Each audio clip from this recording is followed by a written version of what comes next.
for being here today, such a rainy, stormy day. The first part of the day will be entirely in English, while the panel discussion will be in Hebrew with translation to Japanese and vice versa.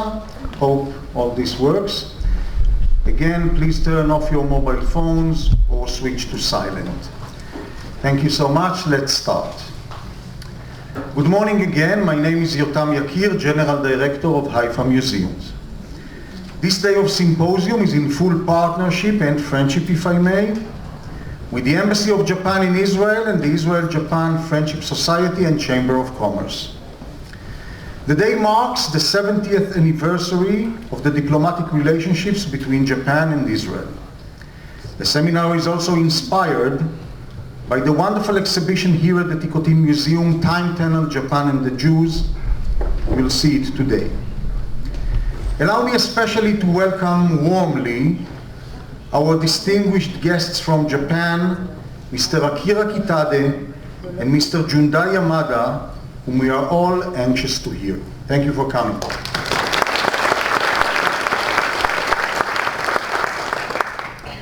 Ladies and gentlemen, I am honored to invite His Excellency, Ambassador of Japan in Israel, Mr. Mitsushima Koichi, to make his remarks.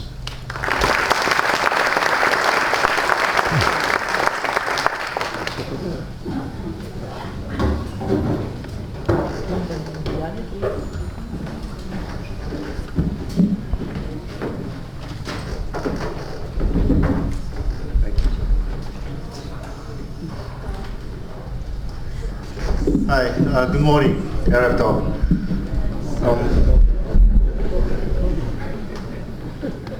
Ms. Ilana Tikotin, Chairwoman of Board Trustees of the Tikotin Museum, and Mr. Yotam Yakir, General Director of Haifa Museum. Thank you for your introduction. And Professor Meron Mazzini, Hebrew University. And Mr. Aryeh Kutz, Chairman of the Israel-Japan Friendship Society, and Mr. Kitade Akira and Mr. Yamada Jundai, honorable special guests from Japan, who are going to share impressive stories with us later. And survivors, and the families, friends, ladies, and gentlemen. I'm very pleased, especially to be here this morning.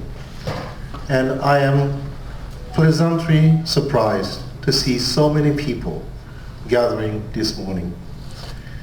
It is not my first time to stand on this stage to make a short remarks, but this morning is very special since this symposium is organized jointly by the Embassy and Tikotin Museum and Israel-Japan Chamber of Commerce and Friendship Society.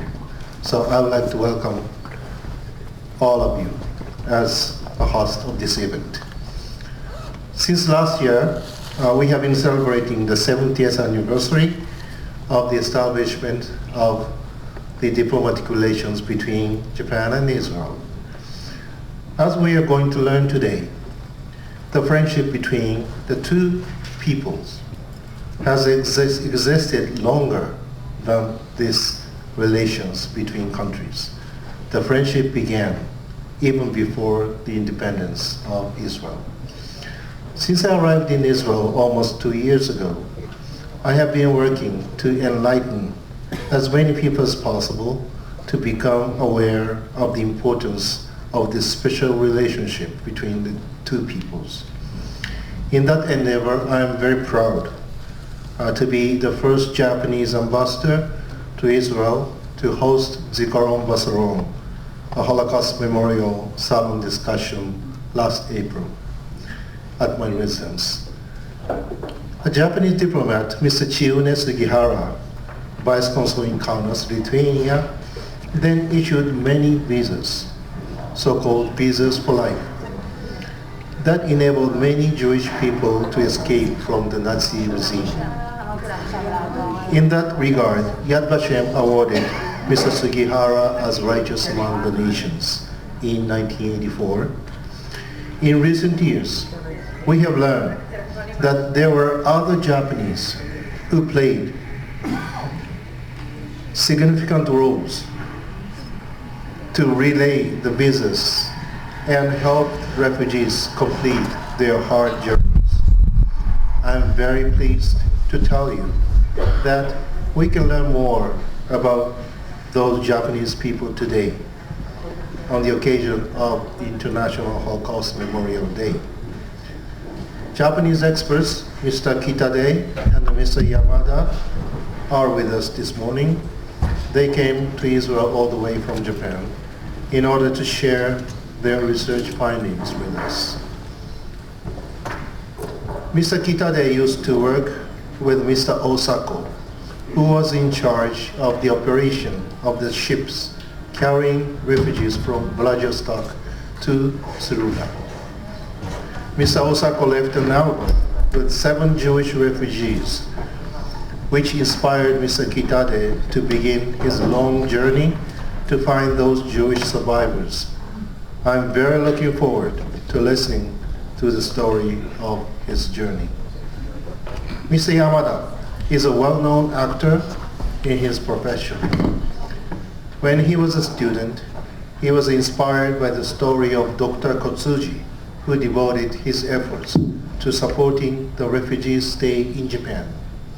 I'm very curious to know more about Dr. Kotsuji.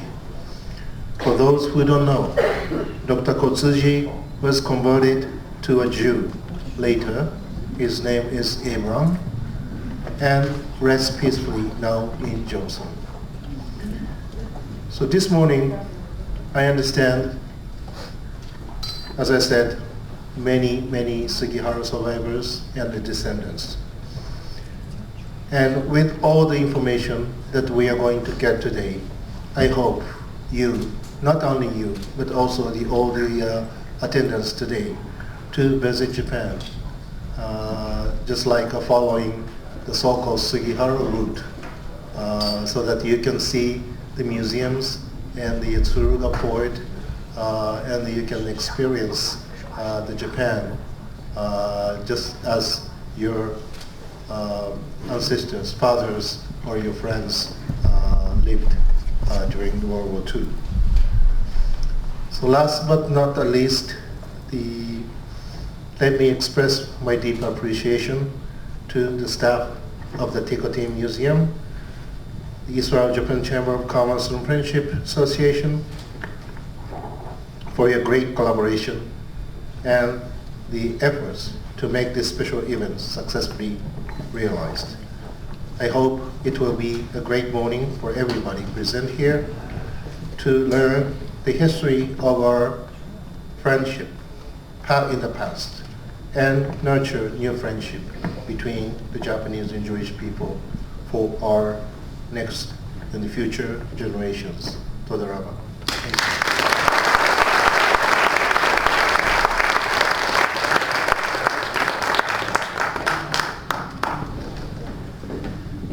Thank you so much, Mr. Ambassador, for being here, for your support and friendship. Thank you so much.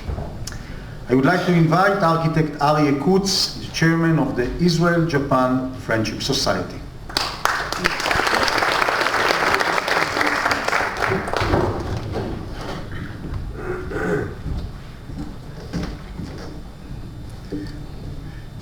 His Excellency, Ambassador of Japan to Israel, Mr. Koichi, Mr. Shima, and dear friends and guests, it's really heartwarming to see all of you in Haifa this morning in this weather, and we are really grateful for the opportunity to be part of this amazing day and with such great guests from Japan. Welcome and thank you for being with us. And as the ambassador mentioned, the history of the relations between Japan and the Jews goes a long way, and a lot of it will be shed in light in today's discussion, especially during the very dark years of the Holocaust and World War II. The diplomat Sugihara started a small light that turned into a trail of light all the way into Japan and furthermore, thanks to really beautiful souls all along the way. But for a short moment, I would like to shed light on events that happened about 100 years ago and are much less known in Israel. You know, about 100 years ago, the Russian Empire started to threaten very seriously Japan. And Japan was seeking help to finance in building up its forces and almost desperate moves. And then help came from a very surprising point, and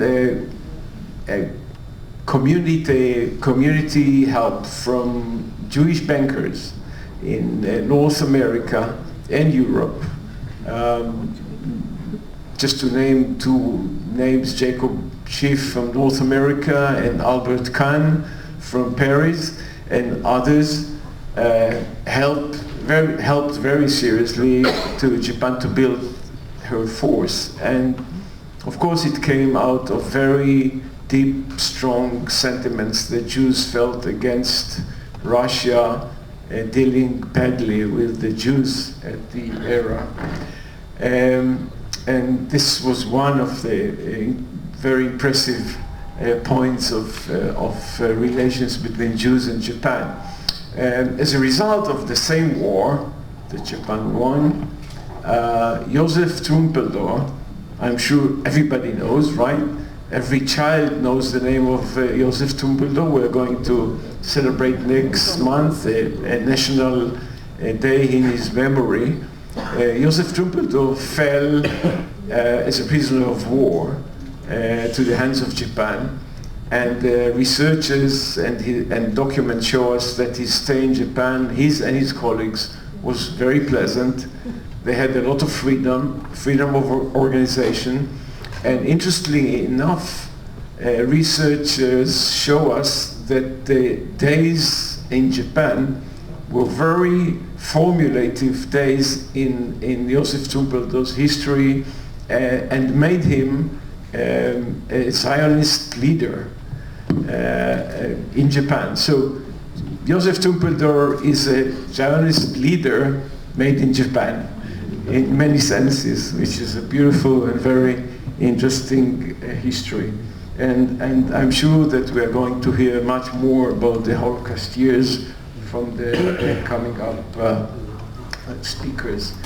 So I would like to thank the Japanese embassy for its efforts, and Japanese government to mobilize resources for this day. The Haifa Museums with director Yotam Yakir and the wonderful curator Eti Gissis. I'm sure that some of you already saw, and you're going to see the great exhibition we have here, really extraordinary. Thank you, Eti, very much for that. And I would like to personally thank our NPO's General Manager, Sigal. Sigal, thank you for the efforts to make up this day. You really were extraordinary. Thank you for the scholars gathered here from Japan and from Israel. Midzini Sensei, thank you very much. And I hope we are all going to join this day. Thank you.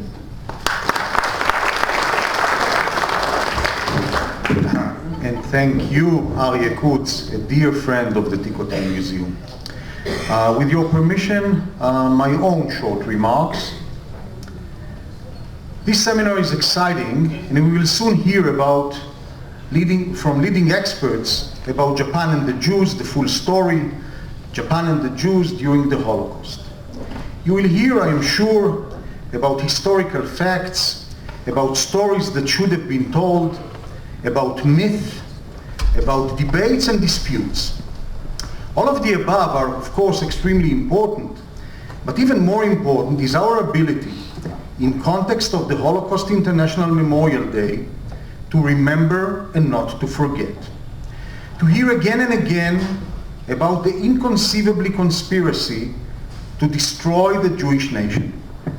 Not less important to learn how between icebergs of evil there were rescue ships, cherishing humanity and goodwill, brotherhood of humankind.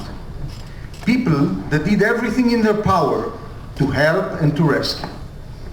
Perhaps I'm drawing some conclusions here to a seminar that didn't even start yet, but at the end of the day I feel this is the real reason for our gathering today.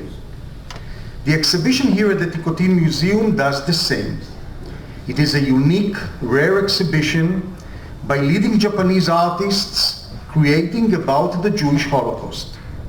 Curated brilliantly by Dr. Glassman, we were proud with the huge success. Dozens of thousands of visitors, worldwide media coverage, and priceless educational value.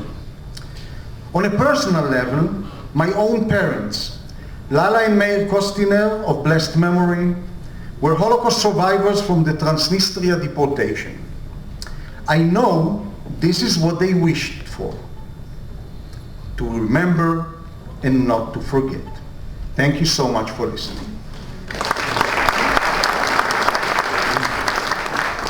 Before we start the presentations, to be followed by a panel discussion, let us watch a short television video.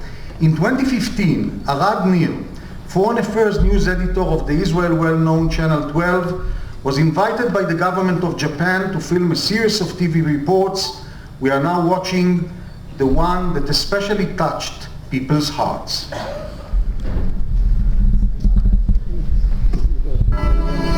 Six-field hopper, Moses Kaplan, Osei Fieldberg, Sven Lichtenstein, לואיס פינקלשטיין. הרשימה הזו שנשמרת בארכיון משרד החוץ היפני בטוקיו מכילה כ-3,500 שמות.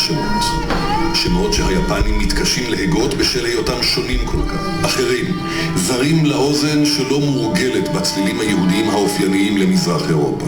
שמות של יהודים שנסו על נפשם וזכו באשרה שתאפשר להם לברוח מליטה דרך רוסיה הסובייטית ולהגיע ליפן. אשרה שהחתים בדרכונם הקונסול היפני בקובנה, צ'יונס סוגיהרה, אשרה לחיים. When was the first time that you heard about what your grandfather did? 私がまだ中学生ぐらいだったと思うんですけれども、おそらくあの時は祖父がユダヤ教会に呼ばれまして、でそれでその時に、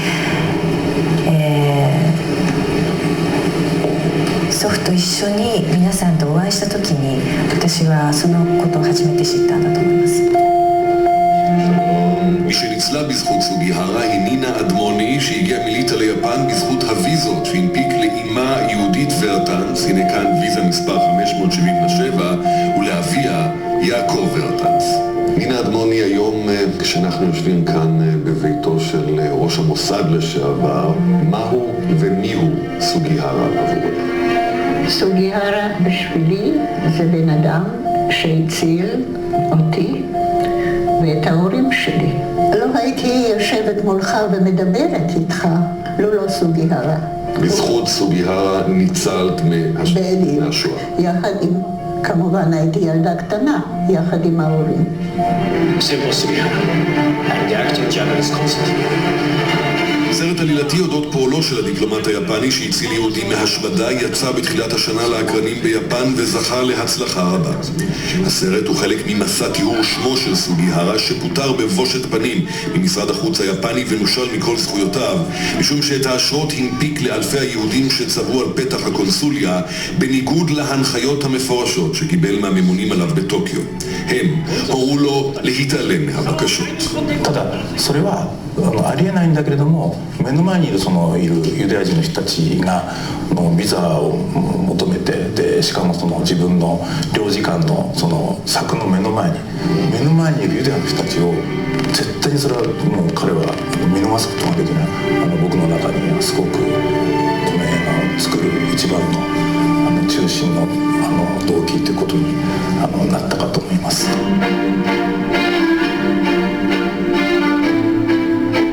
פעולתו של של סוגיהרה יאוצו שבדרום יפן הוקם מוזיאון שאותו מנהלת הישראלית חנית ליברמו. אלפי יפנים מבקרים מדי שנה במוזיאון, נחשפים לרצח העם היהודי שביצעו הנאצים במהלך מלחמת העולם השנייה ומתנסים בעצמם בפעולה הפשוטה כל כך אך האמיצה מאין כמוה שעשה סוגיהרה 3,500 פעמים כדי להציל יהודים שאיבדו את כל עולמם. ברגע שהוא החליט לעשות מעשה, הוא ישב וכתב במשך 16 שעות כל יום, כמעט 40 יום רצופים. הוא עשה את זה גם אחרי שהוא סגר את הקונסוליה ועבר לבית מלון סמוך, וגם כשהוא עבר מבית המלון לתחנת הרכבת, שם הוא המשיך לכתוב את האשרות עד הרגע האחרון, וכשהרכבת כבר צפרה והודיעה שהיא יוצאת, הוא זרק את האשרה האחרונה שהוא כתב יחד עם החותמות שלו, אמר ליהודים, תעשו עם זה מה שאתם יכולים, וכך הוא סיים את המעשה הנפלא הזה. מדינת ישראל הקדימה להכיר בפועלו של סוגיהרה ונתנה לו עוד חסיד אומות העולם. כ-6,000 יהודים ניצלו בזכות האשרות שהעניק הקונסול סוגיהרה אחרי שעשו את הדרך הארוכה מליטא דרך ברית המועצות וים סין עד ליפן. This Maxaman was the main boat who transported most refugees. לכאן לנמל צורוגה הגיעו הפליטים היהודים בתום הפלגה בת כמה ימים מנמל ולדיווסטוק שבמזרח ברית המועצות. הפלגה עבורה שימו בכספים האחרונים שהיו ברשותם. תושבי המקום כאן, תושבי העיר הקטנה, קיבלו אותם בזרועות פתוחות ואפשרו להם להמשיך בדרכם. מה את זוכרת מההגעה לנמל? זה היה מין עיר, מקום שאף פעם לא ראיתי. מה היה היחס של היפנים אליכם כל כך שונים מהם כשהגעתם? היו מאוד נעימים וחמים, והיה ממש תענוג. זו הכתובת שמוצבת היום בנקודה שבה עגנו הספינות ופלטו את הפליטים אל החוף. הכתובת הזו מובילה למוזיאון האנושיות. היפנים שמבקרים במוזיאון נחשפים לתמונות הניצולים, נתיב המילוט ואפילו חפצי הערך שמשכנו כדי לקיים את עצמם ביפן. סיפור גבורתו של סוגיהרה מופיע גם בספר מנגה שהודפס לפני שנים אחדות והפך רב מחר לא רק בקרב צעירים. בחנות המזכרות יציעו להם לקנות רוגלח, כן, אותו מאפה יהודי קלאסי מגולגל בגרסה יפנית עם תמונתו של סוגיהרה על העטיפה. What did you just buy? 幸せなルガラポーランドのお菓子です。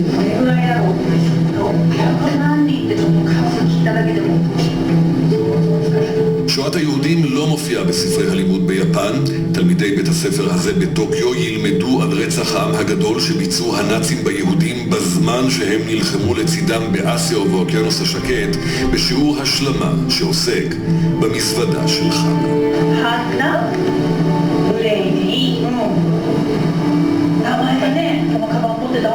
Most of the kids,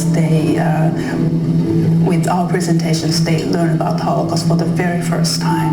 And students then start thinking, why couldn't anybody help it, stop it?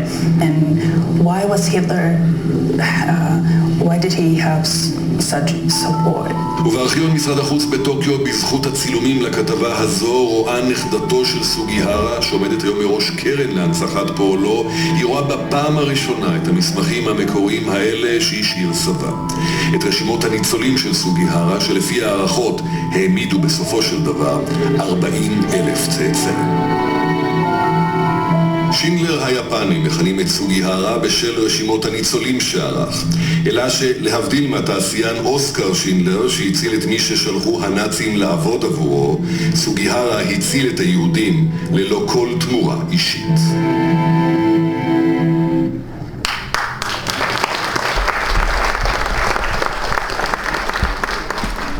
Thank you all. I would like to invite Professor Meron Mezzini. He's here with us on the stage. This is the first presentation.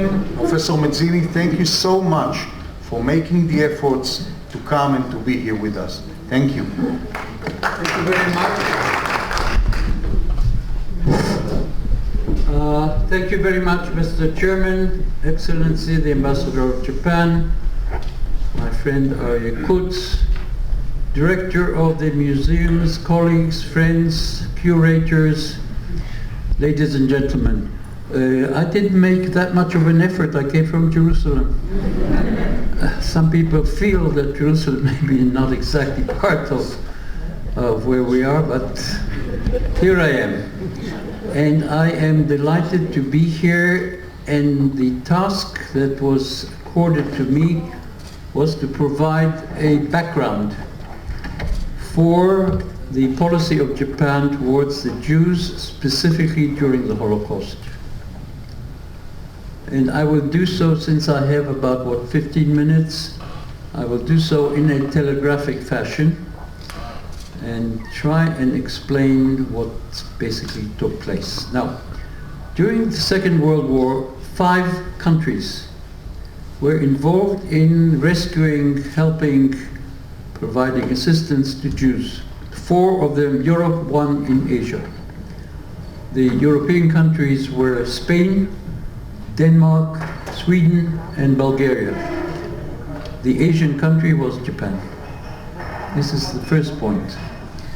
Second point, Japan was responsible at the height of the Second World War for about 40,000 Jews.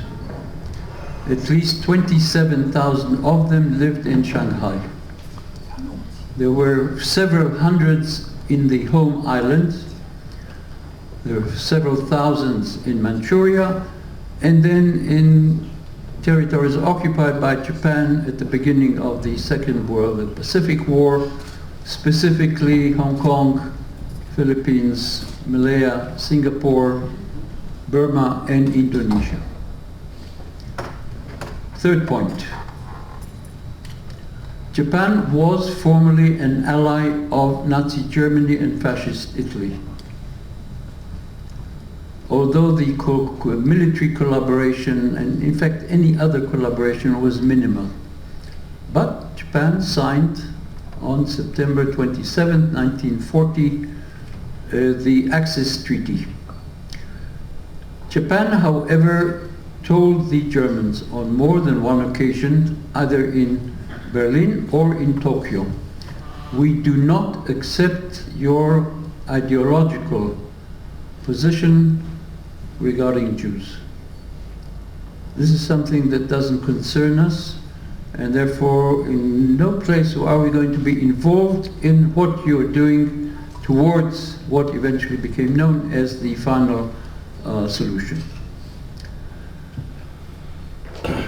Jews came to Japan in the 1860s, after the opening of Japan by the Americans, 1853-54.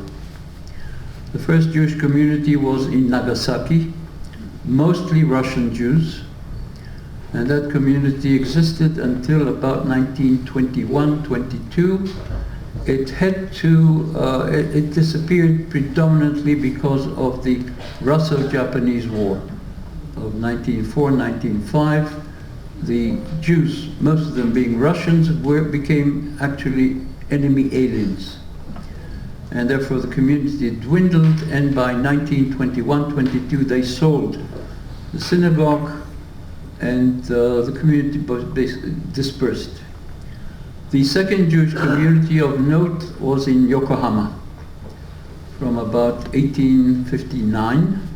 There's a cemetery, there are Jewish graves there, and Jews did not play a major role in the life of that community, but at least there was Jewish presence there. That community survived until the earthquake of 1923, when Yokohama and parts of Tokyo were destroyed. Most of the Jews who survived from Yokohama ended up in Tokyo after it was rebuilt. Some went to the third Jewish community, which still exists very much to this very day, and that's in Kobe. Kobe is different than Yokohama and Nagasaki by the virtue of the fact that at least half of the Jews who settled in Kobe came from Middle Eastern countries. In Asia, they're known as the Baghdadis. Came from Iraq, Iran, Afghanistan, mostly via India, Singapore, China, and on to Japan. Jews were not visible in Japanese life for a number of reasons. The first and most important, they did not speak the language. They did not marry local Japanese women.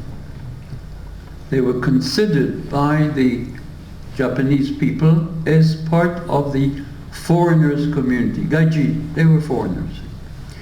Some noted that Jews prayed, instead of praying like everybody else, they prayed on Saturday. And they had something affixed to the doors of their homes, and some of them ate special food, and they circumcised their children, and the direction of the prayer was not towards the east, but rather towards the west. Why Jews never played a very important role, I would suggest to you, mostly because of language. If you don't have the language, you cannot be involved in politics, media, academia, professions, trade unions. All those things where Jews in Europe and America and South America and other places were very much involved and highly visible. In Japan, they were not visible at all, and we're talking in the home island, we're talking about several hundreds of Jews. Most of them representatives of foreign companies. As a result, you don't have the Jewish landlord. You don't have the Jewish money lender. You don't have the Jewish who owns the stores, as you had in, let's say, Germany, Austria, Czechoslovakia, and France, England, and other places. If you would ask the average Japanese, can you point out a Jew? Probably say no. Most Japanese never met a Jew in their lives.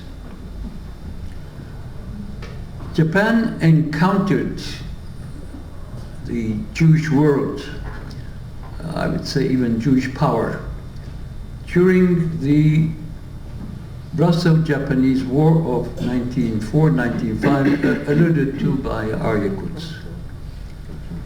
While Japan was doing extremely well on the battlefield, especially after capturing Port Arthur, among the prisoners taken in Port Arthur was Joseph Tompeldor, who spent 8 months in a Japanese prisoners of war camp. The trouble was that Japan basically was bereft of foreign currency with which to continue to finance the war. And for that purpose, the deputy head of the Bank of Japan, Takahashi, I think his name was Korekiyo Takahashi, was sent to Europe with the order, get some money, get loans. By sheer accident, he was sitting next to an American Jewish banker, Jacob Schiff, at a dinner party in London. Schiff was anti-Zionist, didn't believe in the idea of a Jewish state, but Schiff hated the Russians because of the pogroms of 1903. And was determined to help Japan win the war against Russia, hoping that this somehow would alleviate the position of Jews in Russia. Schiff heard the story and said, we'll put together a consortium of Jewish bankers from America, England, France, Germany. Among them the Goldmans and the Sachses and the Kuhn and Loeb and Kassel and Rothschilds and he himself. He managed to get 2 loans worth at the time 80 million pounds sterling, which was a huge amount of money. And that enabled Japan to purchase food, ammunition, fuel, and spare parts. Japan did not win the war in a decisive manner. The Russians did not surrender. But the Jews played a role in bringing about the negotiation that led to a peace treaty between Russia and Japan. This is when the Japanese elite, the finance people, the army, the navy, the top politicians, are becoming aware of international Jewish power, the hold the Jews have on international finance, banking, politics, media. And there is a great deal of respect for this so-called Jewish power. Japan, for example, was very impressed with the idea, with the achievement of the World Zionist Organization in 1917, with the attainment of the Balfour Declaration. How was it possible for Jews to obtain a commitment from Great Britain, a superpower at the time, this Zionist organization without a country, dispersed throughout the nations? But this was extremely impressive achievement. And therefore, some Japanese began to pay attention. Who are these people? Among those who began to ask questions were Japanese who delved into Christianity. And it became obvious to them Christianity is an offshoot of Judaism, and therefore we have to study Judaism. And if the Jews were so important, and Jesus essentially was a Jew, then we want to know who were these Jews. And therefore, there's more attention being paid to Jews. The next major encounter is about after 1917, specifically in 1920, when the Japanese became involved in an intervention in Siberia. And this is where they encountered quite a number of Jews, because Japan essentially occupied parts of Siberia all the way down to Irkutsk. They needed specialists in Russian, people who would know more who the Russians are, what is the language, culture, civilization, what are the intentions. One of the people whom they recruited to study Russian was Sugihara. And Sugihara became what we used to call for years Sovietologist. He became an expert in Russian affairs. He studied in Manchuria, and he probably, this is the first time he met Jews, although his first wife was non-Jewish and most likely anti-Semitic. So this is when we encounter Sugihara, but we encounter something else. And that is the translation into Japanese of what became known as the Protocols of the Elders of Zion, which was an anti-Semitic tract. And this was distributed to Japanese soldiers and officers by white Russians who were exiled or refugees running away from Bolshevism. And they tended to blame all the ills of the world on Jews, the Russian Revolution, the murder of the Tsar, and they pointed out to the fact that most of the leadership of the Soviet Union were Jews, and they were right. The story at the time was that apart from Molotov, Stalin and somebody else, all the rest were Jews, starting with Trotsky. And here you have the beginning of anti-Semitism in Japan, and this is a curious thing, anti-Semitism in a country where there are no Jews, virtually no Jews. It's almost like Poland today. You don't have many Jews, but you have a lot of anti-Semitism. It was never street anti-Semitism. To the extent that there was anti-Semitic feelings, it was among some people in the army, maybe some politicians who equated the Jews to Bolshevism. They said here the Jews control the Soviet Union and therefore they're enemies of Japan.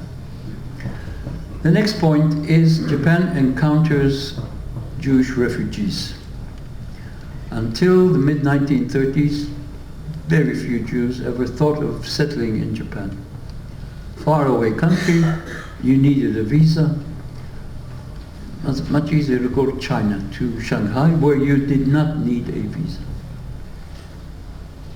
And therefore, very few Jews chose Japan as a place of refuge. After 1933, and especially after most of the world closed its gates to the Jews, as we saw at Evian conference, I think it was Chaim Weizmann who said the world is divided into two parts. The first want to kick the Jews out, and the second is those who don't want to let the Jews in. But very few Jews ever considered Japan as a haven. And therefore, the Japanese government did not have to deal with the issue of Jewish refugees. This began to change around 1935, 36, 37, when more and more countries closed their gates, especially America. Americans have closed their gates since 1924. Palestine was still open. More and more Japanese consuls in various countries wrote to the foreign ministry in Tokyo saying, we are flooded by requests of Jews who wish to have visas to Japan. What do we do? And a high-level meeting took place in December 1938. Among the participants were the big five: the Prime Minister, Foreign Minister, Finance Minister, War Minister, and Navy Minister. Issue: what do we do with Jewish refugees? Answer: we treat them like other nationals. There was no discriminatory policy against the Jews. And orders, instructions in such a fashion went to the various Japanese consulates, embassies, mostly in Europe. One Japanese who became very much involved in helping Jews, whose name is not familiar to you, was General Higuchi Kiichiro, who was head of special branch in Manchuria. In late 1938, hundreds of Jews, probably running away from the purges that took place in the Soviet Union in 37, 38, some of them from Birobidzhan, the Jewish autonomous area, found themselves stranded on the border between Soviet Union and Manchuria, then occupied by Japan. A place called Manchuli. And he was asked by the leaders of the Jewish community in Harbin in Manchuria, help. We want to get these people through down to Shanghai. And he approved the passage through Manchuria, then Japanese area, to Shanghai, talking about several hundreds. Before doing so, he asked the Prime Minister of Japan, his superior, General Tojo, who would be Prime Minister during the war, what do we do? And Tojo said, look, there could be a problem with Germany, who is now friendly to Japan. And General Higuchi said, listen, Germans can do whatever they want, not here. Here we are responsible. And therefore we have a problem. I'm going to deal with it on a humane fashion. And he approved the passage through Manchuria of several hundred Jews. By the way, his name is listed in the Golden Book of Jewish National Fund here in Jerusalem. I moved to the Holocaust. The Japanese did not know anything about the Holocaust, and they were not the only ones. There was no way they could know, because the Germans didn't bother to tell them. The Japanese diplomats were not aware, Japanese reporters were not aware, Japanese business people were not aware. In fact, until about early 1950s, most Japanese did not know anything about the Holocaust, unlike people in Europe. We can't fault the Japanese, by the way, but we here growing up, I grew up during the Mandate here, we didn't know about the Holocaust until late 1942. And therefore, Japan had to determine its policy once again, especially after it launched an attack against America, occupied very rapidly a third of China, Philippines, Hong Kong, Malaya, Singapore, Indonesia, parts of Burma. Another top-level meeting in March 1942. What do we do with the Jews? By now, there were about 40,000 Jews under Japanese domination. And once again, a repeat of the same policy. We will not discriminate against Jews, we'll treat them as other nationals, as long as they're not enemy aliens. In other words, British, American, Dutch. We will treat them like everybody else. During the war, the responsibility for Jews essentially was in the hands of local commanders. If the commander was decent, the treatment was relatively decent. If not, there could be problems. In one place, Jews were ordered to wear a sort of a yellow badge, you die. But in many others, for example in Philippines, Jews were allowed to continue living as though nothing special happened. The fact remains that while European Jewry perished, the 40,000 Jews under Japanese domination survived.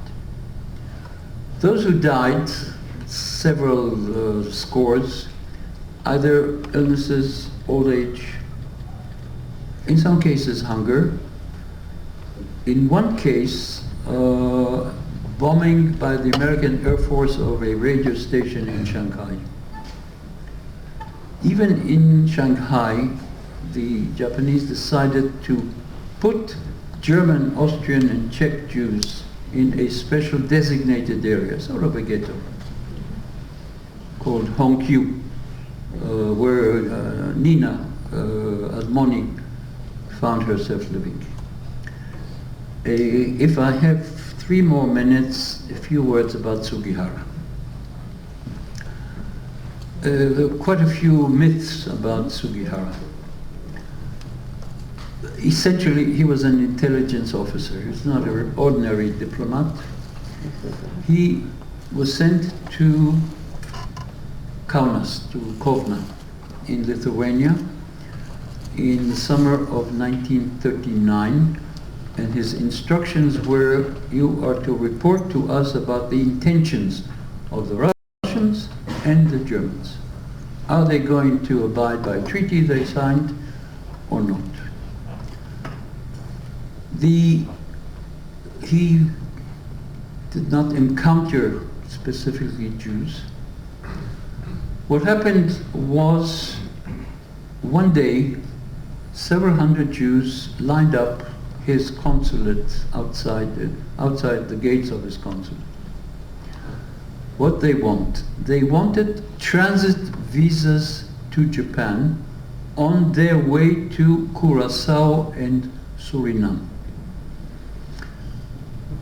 Curaçao and Suriname were Dutch colonies in the Caribbean under the responsibility of the Dutch government in exile, who discovered Curaçao. 2 yeshiva students from Belgium, one is the Gutswert family, I forget the name of the other, who told them about Curaçao and Suriname. The honorary consul of Holland in Kaunas, a Dutchman by the name of Jan Zwartendijk. who told Svante Dich, the Dutch ambassador de Dekker, Curacao and Aruba, you don't need a visa. Go there, the government will give you. And they were prepared, the Dutch, to give these Jews documents saying, he is proceeding to Curacao and Suriname. By the way, two places where most Jews never heard of and had no intention of going to. With this, they came to Sugihara and they said, we want transit visas to Japan. He informed his superiors. One of the myths was that he defied his superiors. He did not defy, as you saw in the film. There is a list of names. His superiors in the Japanese Foreign Ministry said, you can issue transit visas provided these people remain in Japan 3 weeks, provided they have money to sustain themselves. The money came from the joint. How it was distributed to the Jews, we will hear from our Japanese friends in a minute. He issued 2,160 visas, family visas, that essentially helped keep alive 6,000 Jews. He did not defy his authority, his superiors. He did not risk his life. He did not risk his family. He did not risk promotion. He was promoted later on. After the war, he was fired from the Japanese Foreign Service because everybody was fired from the Japanese Foreign Service. There was no need for a foreign ministry because Japan was occupied. So the myth is that he was fired and so on. No, he was not fired. He was like everybody else. He was given in compensation. And then he sort of disappeared until he was discovered by the Israeli commercial attaché in Tokyo in 1962, Aryeh Nesher.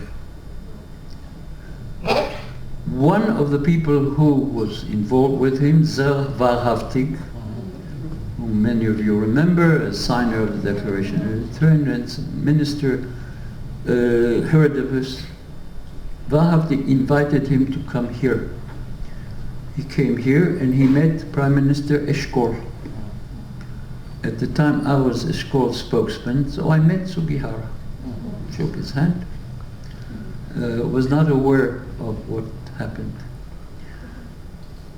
And his son was given a scholarship at the Hebrew University. Then arose the question, do we give him the award Chassidu Mot HaOlam, Righteous Gentile? Ostensibly, he should not have gotten it because he didn't risk his life, didn't risk his family life. Did it before the Holocaust. This is all in July, August 1940. But the decision, and rightly so, was yes, he should be awarded. It was very important for us in Israel that the Japanese, through Sugihara, will learn what happened, and for the Japanese government to demonstrate that there were decent Japanese. Sugihara, Iguchi, probably a few others. And therefore, why did the Japanese behave the way they did? Philo-Semitism, no admiration for Jews, maybe fear. What would the Jews do to the Japanese if they lose the war and they would have mistreated Jews? There was another concern. They said, I remember some of the documents saying, look, if we're going to build concentration camps, it's very expensive and you need guards for that, and logistically it's a complicated business. What do we need it for? But above all, Japanese were not tinged with anti-Semitism. And therefore, Jews essentially was treated as foreigners, but this was good enough for them to survive. The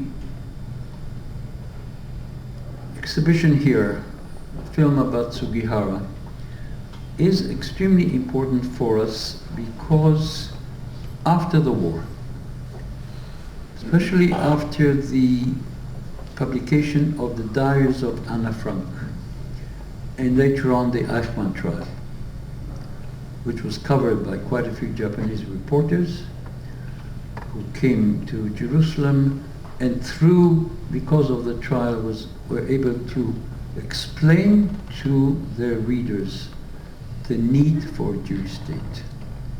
And that for Israel was extremely important. So I hope that this background will be useful as we listen to the other panelists. Thank you.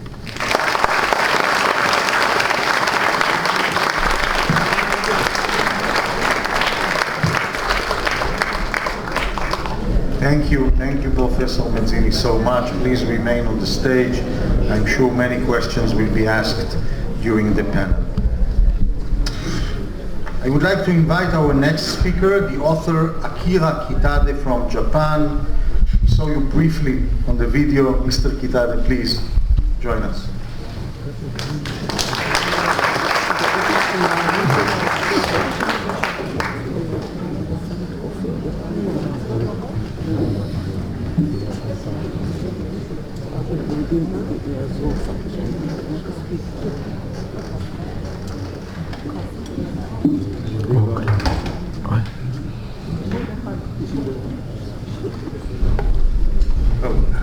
Thank you, Mr. Ayuta Miyake, for your kind introduction. Good morning, distinguished audience, and ladies and gentlemen. It's a great pleasure for me to be given a chance to speak on the occasion of a very significant event sponsored by the Embassy of Japan in Israel, Tikotin Museum, and Israel-Japan Friendship Society. I'd like to express my sincere gratitude to Ambassador Mizushima and all those who are involved in this project for having me in this symposium.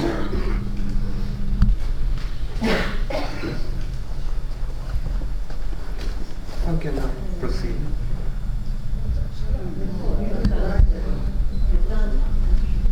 Next.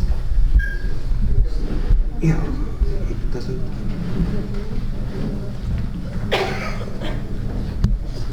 It doesn't go. אני מסתיר לכם. אתם לא אומרים.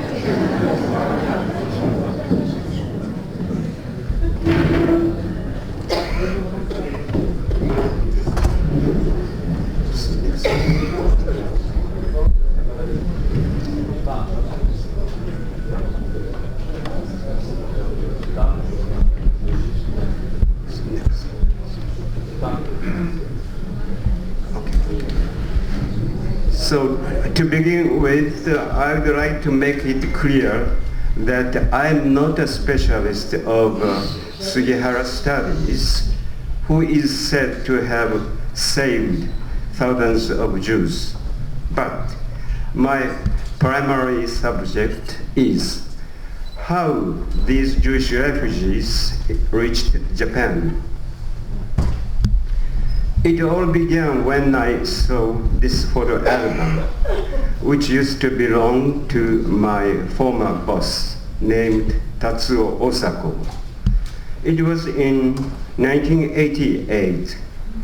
Even today, I cannot forget the excitement I received that day. Mr. Osako was engaged in transporting the refugees from Vladivostok to Tsuruga, a Japanese port city, on an old vessel called Amakusama. It was from latter half of 1940 to former half of 1941. Since I saw this album, the 7 people of the photos occupied a large space in my heart.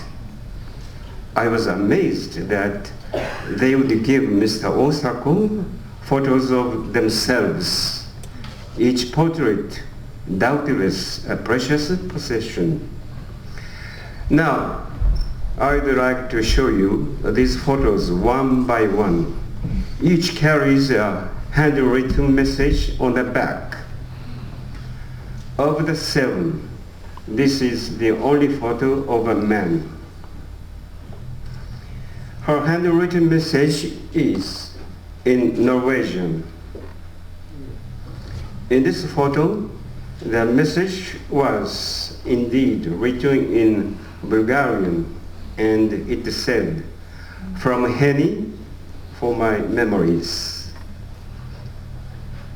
The woman left a message in Polish.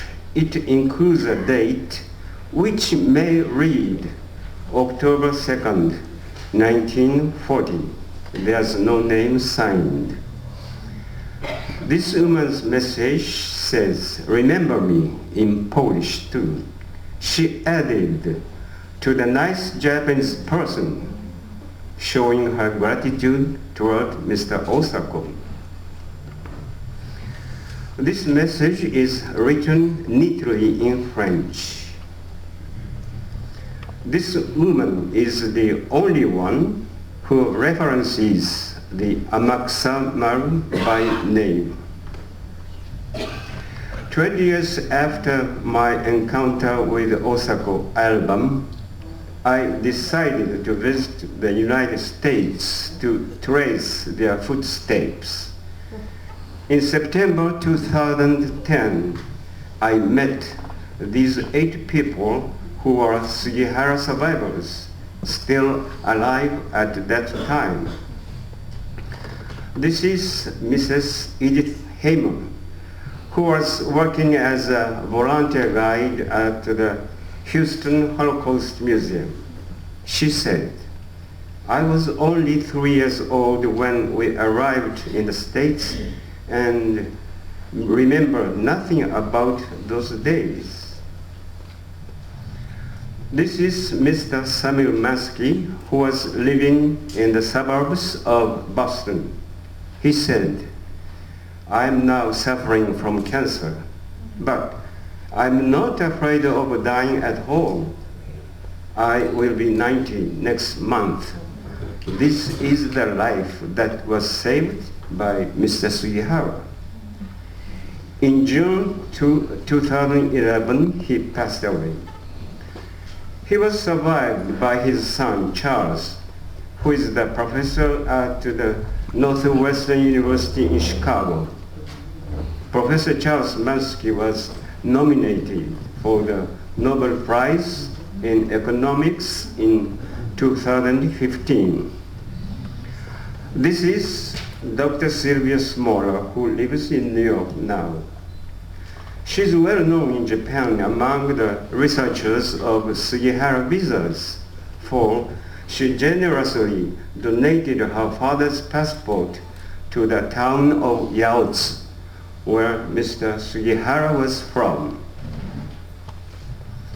The replica of smaller passport is exhibited inside Sugihara Memorial Hall in the town of Yaozu. This is Mr. Benjamin Fishoff, a bank executive in New York.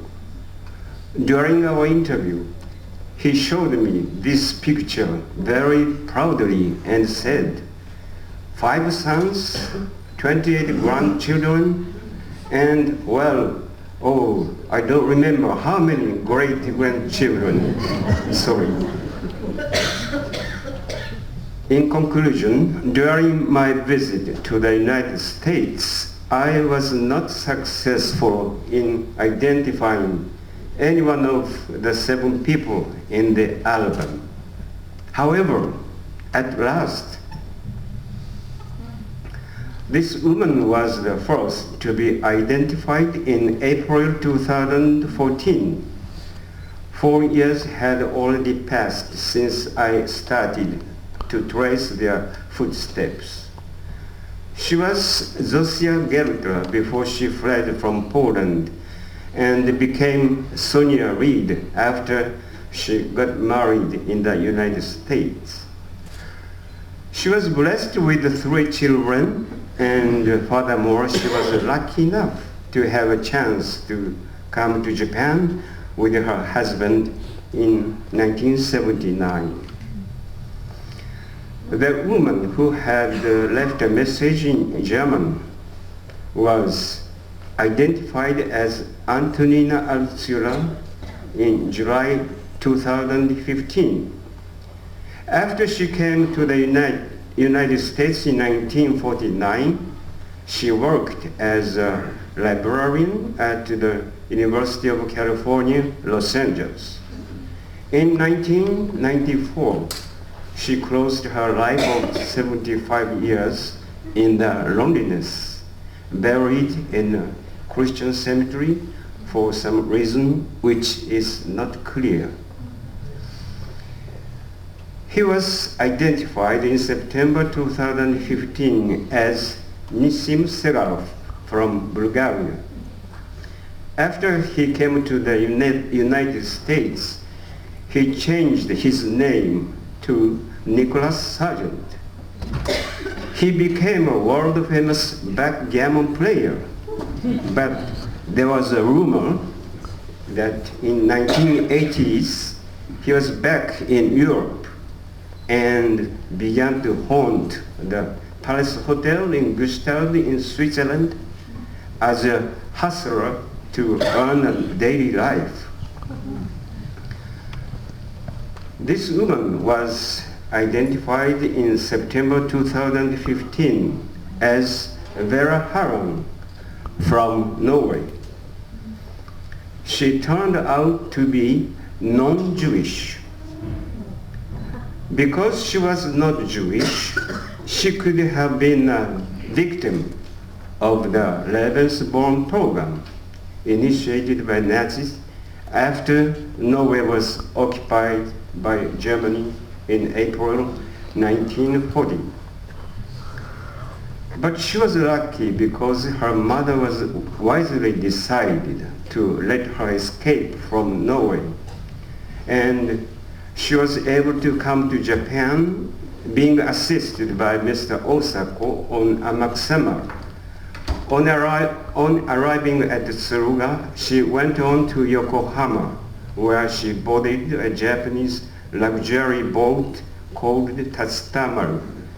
After she arrived in the United States in March 1941, she got married and became Vera Kronberg. She died in 2001 at the age of 84. By the way, it's quite by chance that we found another visa for life issued by another Japanese diplomat. This is a transit visa to Japan issued by Acting Consul General Nei Saburo in Vladivostok on February 28, 1941. It has been known among the researchers that Nei Saburo issued transit visas, but so far nobody has seen an original one. The recipient of the visa was Simon Krentayer from Poland. His daughter, Felicia, 4 years old at that time, is now enjoying a happy life with her big family in California. 2 months after the found of the Nei visa, an unexpected chain reaction occurred. In July 2020, I received a mail from the United States. The sender was Rabbi Aaron Kotler, CEO of a Jewish religious institution in Lakewood, New Jersey. He said, "My mother was also saved by a Japanese diplomat who was not Sugihara, nor Nei. His name was Tatekawa Yoshitsu. Tatekawa was the then Japanese ambassador to the Soviet Union. The recipient of the visa was Richard Friedman from Klaipėda, Lithuania. After Richard received the visa on March 8, 1941, she led a very dramatic life, spending some time in Kobe, Japan, and several years in Shanghai, China. After she arrived in the United States in 1947, she devoted her life for the development of this Jewish religious institution in Lakewood. Her son, Rabbi Aaron, told me that if his mother had not been able to obtain a Japanese travel visa from Tatekawa, Lakewood would not have prospered into the present town. Rochelle passed away in 2015 at the age of 29. Oh, sorry. At the age of 92. Ladies and gentlemen, what I have discussed so far is described in my book, Emerging Heroes, World War II era diplomats, Jewish refugees, and escape to Japan. But that was published last July. I would be very happy if you would be interested in reading it. One more thing to add. The Osaka album is now exhibited at the Port of Humanity Tsuruga Museum, and its replica has recently been donated to the Yad Vashem by the Tsuruga city. Thank you very much.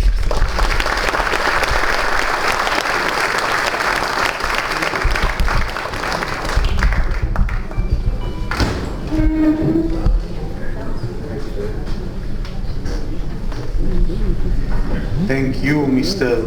Kitade. Thank you so much.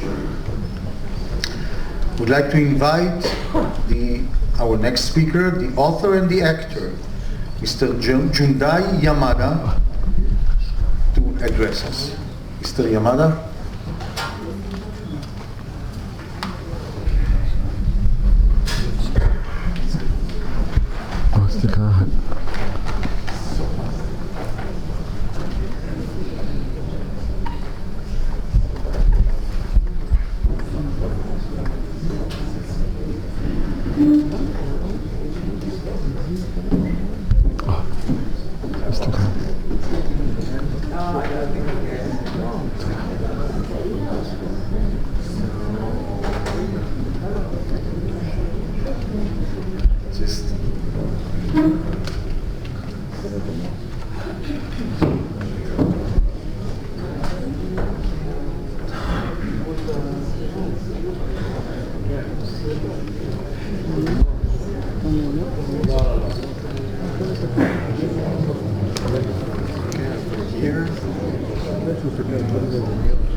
For inviting me here today. It's a great honor to speak with you. My name is Junda Yamada. I'm an actor from Japan. 25 years ago, I was a university student in America. While I was there, I saw the movie Schindler's List. And shortly after that, I learned there was a Japanese Schindler, Shune Sugihara. Perhaps many of you already know of him. He was a Japanese diplomat in Lithuania during the war. He issued visas that sent thousands of Jewish refugees fleeing from Nazi Europe to Japan. This humanitarian act is very well known and respected.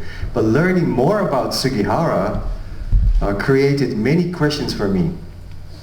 So I thought, wait a minute, if Sugihara sent the refugees, who was the receiver in Japan?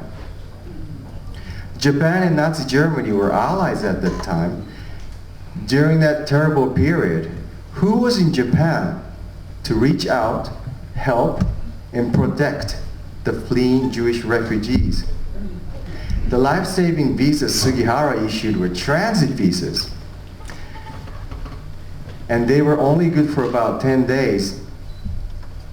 But it was impossible to arrange transit in such a short period. So who helped with visa extensions and assisted them getting to their next destination? I thought these questions were very important, but objectively and historically, they have been forgotten for many years. If there was actually a receiver in Japan, shouldn't that person be evaluated the same as the sender Sugihara? With these questions in mind, I began my research, and I found one man, Abraham Kotsuji, a professor of theology. He was born in Kyoto on February 3rd, 1899. He passed away in 1973 in Kamakura, Japan. In 1959, when he was 60 years old, he converted to Judaism.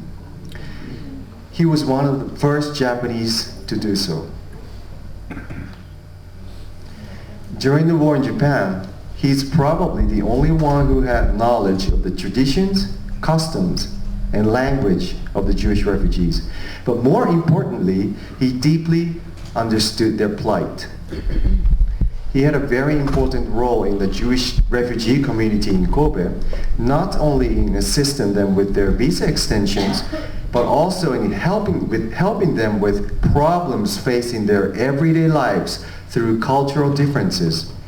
Because of misunderstandings, many of the refugees were detained by the police, and Kotsuji was always called to help them out. Here's one example. One day, some refugees were praying on the rooftop of the department store in Kobe. They were taken into custody by the police. Because of what they were wearing, the police thought that they were spies communicating with the enemy. So Kotsuji was called to the police station where he explained that they were just in religious attire praying. I will speak more about Kotsuji and my journey to discover him.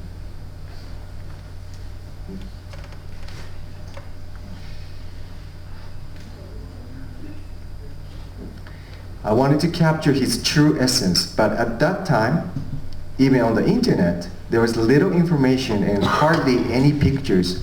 But I was able to find this book, his autobiography, From Tokyo to Jerusalem. It was about his life from early childhood to his conversion to Judaism.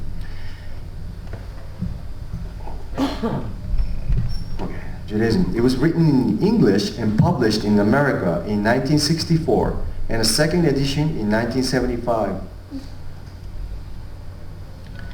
And I also learned how he risked his life saving the Jewish refugees, and because of that, he was tortured by the Japanese military police. When I finished reading it, I wanted to find out more about Kotsuji. On the back cover, there was an introduction written by Rabbi Marvin Toker, a former chief rabbi of the Tokyo Jewish community in Japan. Rabbi Toker and Kotsuji were very good friends, And when Kotsuji passed away in Kamakura, Japan, Rabbi Toker made arrangements to send his body to be buried in Jerusalem. So if I could meet Rabbi Toker, I knew he could teach me a lot about Kotsuji. I found out he lived in New York, so I flew there right away to see him. When I first met him, I could see he's a very, very humorous man. His first words to me were in Japanese. He said, あなたが日本から来たくるくるパーですか? Which means, are you the Michigana from Japan? Okay. So I was a little surprised, and I really didn't know what to say to him. But then he said to me, it's really, really weird that you came all the way to New York just to ask me about Kotsuji. But it's wonderful. You came to the best place. I'm one of the very few people alive that knew Kotsuji. As soon as I arrived at the rabbi's house, I asked him, who was the real Abraham Kotsuji? He replied, for us, the Jewish people, he's not a hero. I said, what? What do you mean? Right away he said, he's not a hero, but a superhero. When I heard this, I was so relieved, and I can still remember that moment very clearly. Rabbi Toker also said, during the war, Japan and Nazi Germany were allies. Despite that, Kotsuji stood up against the government and lectured all over Japan in defense of the Jewish people and against the Nazi. Don't you think that's crazy? It was the middle of the war. This was extremely dangerous. This was extremely dangerous, and Kotsuji's life was always at risk. That's real courage, and he did it all without any thought to personal gain. I told Rabbi Toker, unfortunately, nobody knows about Kotsuji in Japan. So when I said this, he replied, so why don't you write a book about him? And if you want to know more about Kotsuji, you should talk to his daughters, Mary and Julie. They're in Japan.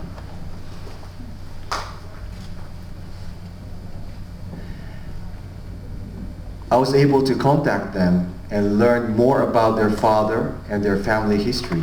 So my first idea was to translate Kotsuji's autobiography from English into Japanese. And this is the translation from Tokyo to Jerusalem, Japanese translation. This book, I translated it, and I wanted to publish it, but they all said, I wanted to publish it, but nobody was interested. And they all agreed it was a great story, but they also said, nobody knows about Kotsuji, so of course it wouldn't sell. But one publisher said they had a proposal for me. They wouldn't publish the translation, but suggested that if I could write about my search, my journey discovering Kotsuji, and written from my point of view, they would publish it. And I took their offer. And this gave me the opportunity to visit Israel, to interview people that actually knew Kotsuji. This is 11 years ago.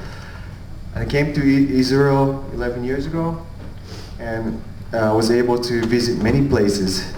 But one place left a very strong impression on me.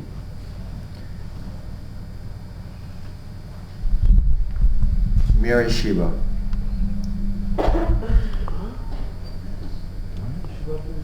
In Mer Sharim, I could feel right away the special spirit of the neighborhood. During the war, all the students and faculty of the school came to Japan on visas issued by Sugihara. There were many people in the school when I arrived. I was taken to the receptionist and I told him, I'm from Tokyo and I'm here doing the research on a man who helped many Jewish refugees in Japan during the war. His name is Abraham Kotsuji. Have you ever heard of him? And he said, yes, I know him. I read his book. And my wife's grandmother even met him in Montreal. When he explained to the others why I was there, everyone gathered around and they were very interested in Kotsuji and my research about him. And they all wished me luck in my research. Another wonderful moment was when I visited Kotsuji's grave in Har Hamanoha Cemetery in Jerusalem to pay my respects.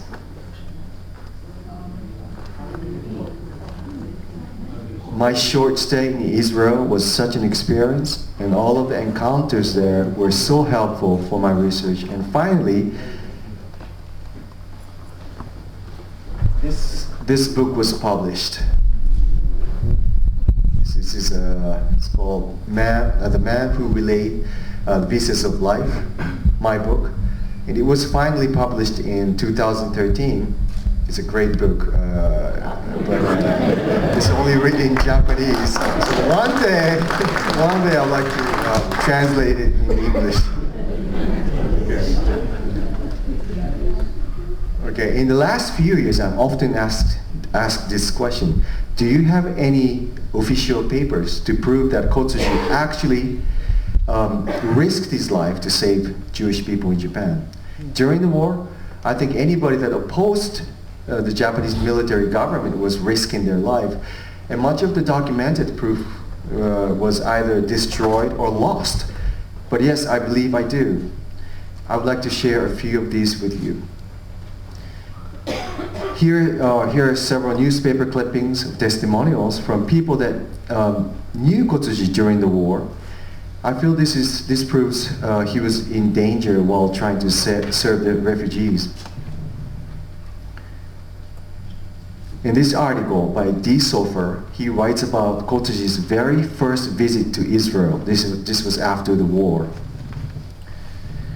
In this article, he mentions that Rabbi Shmulevitz, the dean of the Mir Yeshiva, who was also a refugee in Kobe, held a reunion party for Kotsuji so that many of the former refugees could come together to pay their respects to him.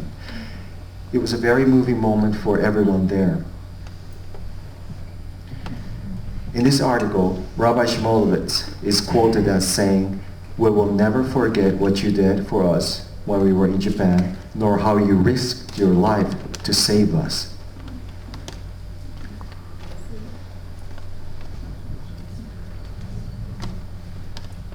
When I was in Israel 11 years ago, I was lucky enough to meet Rabbi Shmulevitz's daughter, Mrs. Rivka Ezrahi, because she was also a refugee at the time. She was very little. She came to Japan.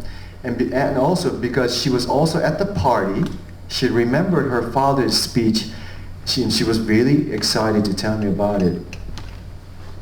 And finally, this book, From the Nazi Valley of Tears, Memoirs of a Refugee.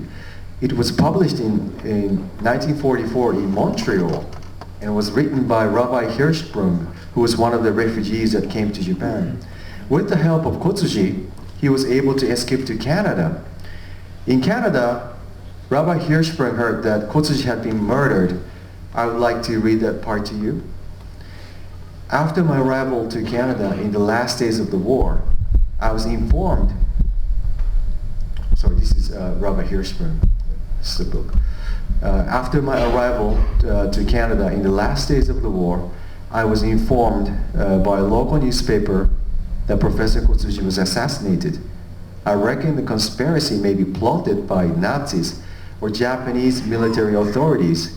Eventually, rabbis gathered to hold a memorial ceremony for the late Professor Kotsuji. The significance of this is that everyone thought that Kotsuji had been killed by the enemy. They even held a memorial service for him, written by an actual survivor who saw firsthand the dangers involved in aiding the Jewish refugees. I feel that this is a strong proof that Kotsuji did in fact risk his life. After the war, when Rabbi Hirschsprung found out that Kotsuji was actually alive, he sent a copy of his book to him. This is the actual book that he sent. It was given to me. This is the actual book.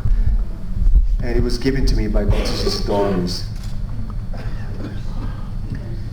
And he signed the book 1950, August 1st, Chicago, Illinois, USA, to my dear friend, Professor Abraham Kotsuji. I was very moved by the strength of their friendship. My journey to discover Abraham Kotsuji was very memorable, one that I will never forget. I would like to share this wonderful news with you.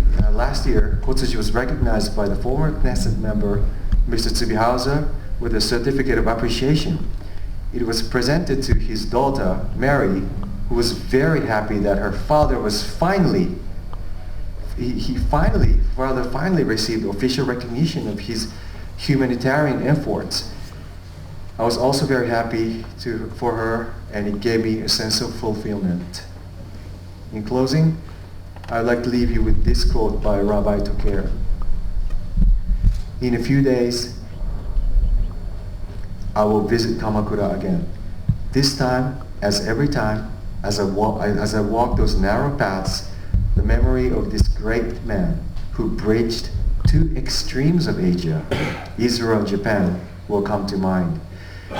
Japan may forget him, but he will long remain in the hearts of the Jewish people. ありがとうございました。Thank you so much.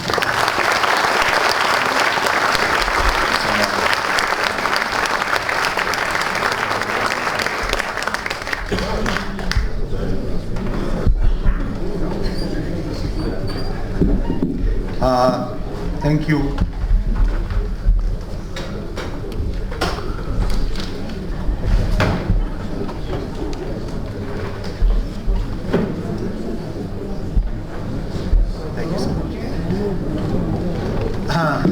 Thank you so much, Mr. Yamada. We now move to the panel discussion. We're a little bit running late, but we'll give the panel discussion about half an hour.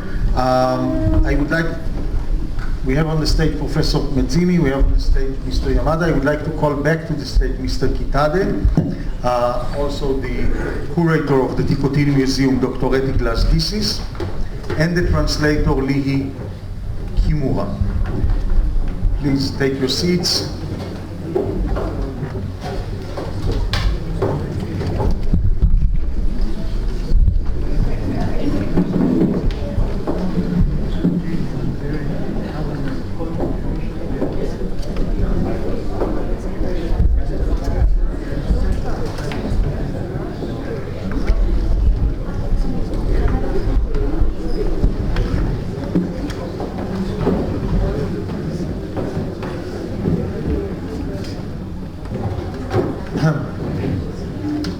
הפאנל יהיה בעברית עם תרגום ליפנית והפוך.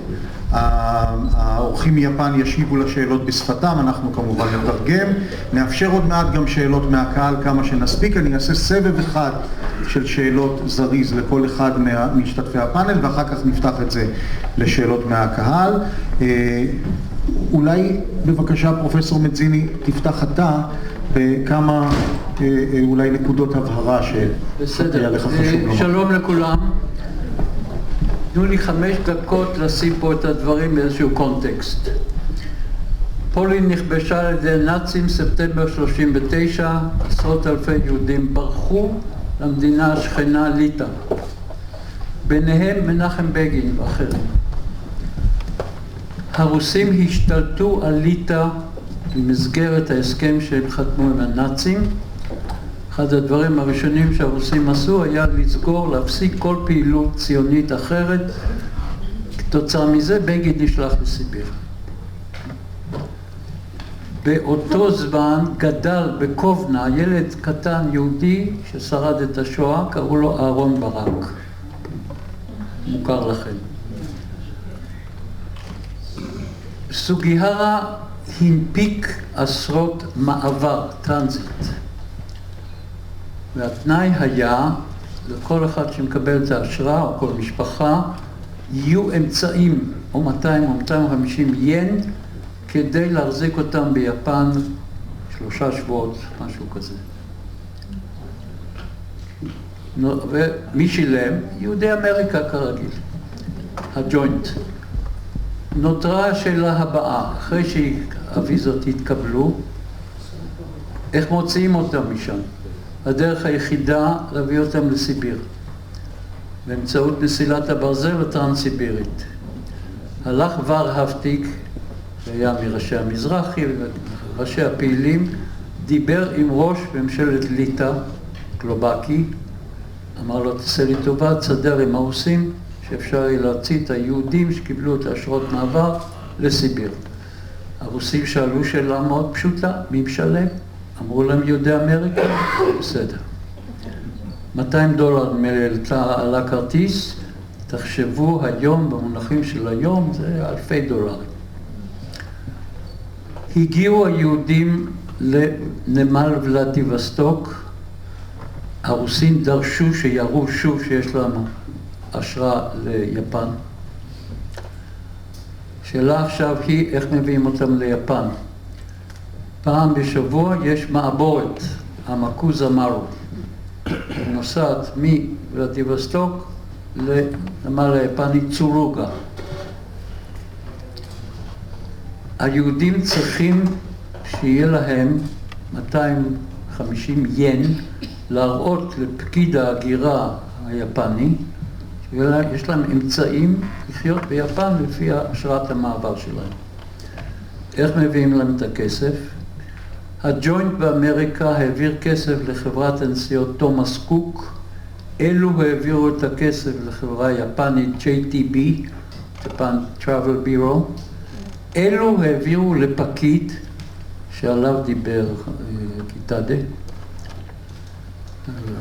הפקיד הזה נסע הלוך ושוב באונייה, והתפקיד שלו היה לזהות את היהודים כדי לתת להם את הכסף, שהם יוכלו להראות, יש לנו כסף, תנו להם לרדת.